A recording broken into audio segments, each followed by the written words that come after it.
Welcome to 7 news Telugu. వాళ్ళకు చిక్కిన అరుదైన చేపలు సిరుల పంటే సుడి తిరిగింది, లక్ కలిసిందే. 2 చేపలతో ఓ జాలారి లక్షాధికారిగా మారాడు. 5-6 నెలలు కష్టపడితే వచ్చే సొమ్ము ఒక్క రోజులోనే వచ్చింది. గంగమ్మకు బాగా మొక్కి వల వేసినట్టున్నాడు ఆ జాలారి. అందుకే అమ్మ కరుణించి సిరులు కురిపించింది.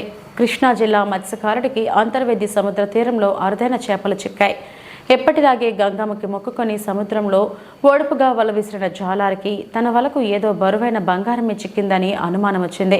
సహచరులతో కలిసి మెల్లగా వలను యువతలకు లాగితే ఆ వలలో చిక్కుకొని ఎటు పోలేక గిలగిలా కొట్టుకుంటున్నాయి బరువైన కచ్చిడి చేపలు, అలియాస్ గోల్డ్ ఫిష్.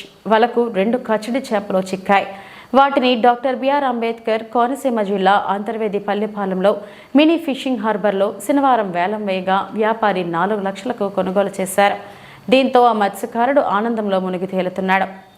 ఈ కచ్చిడి చేపను గోల్డెన్ ఫిష్ అని పేరు కూడా ఉంది. మగ కచ్చిడి చేప ఉదర భాగంలో ఔషధ గుణాలు ఉంటాయి. మరికొన్ని ఔషధాల తయారీలో కూడా ఈ చేప శరీర భాగాలని ఉపయోగిస్తారు. మరొక మాటలో చెప్పుకుంటే ఫార్మా ఇండస్ట్రీలో ఇదొక హాట్ కేక్. అందుకే ఈ చేపకు మార్కెట్లో మంచి డిమాండ్. వ్యాపారులు దీన్ని దక్కించుకునేందుకు పోటీ పడతారు. శస్త్రచికిత్స తర్వాత డాక్టర్లు కుట్లు వేసే దారాన్ని వీటి నుంచే తయారు చేస్తారు. చేప పొట్ట భాగం నుంచి తయారు చేసే ఈ దారం సమయం గడిచే కొద్దీ బాడీలో మిళితమవుతుంది. జీవితంలో ఒక్కసారైనా తమ వలకు ఇటువంటి చేప ఒక్కటైనా చిక్కాలని సగటు మత్స్యకారుడు దేవుడిని మొక్కుతాడట.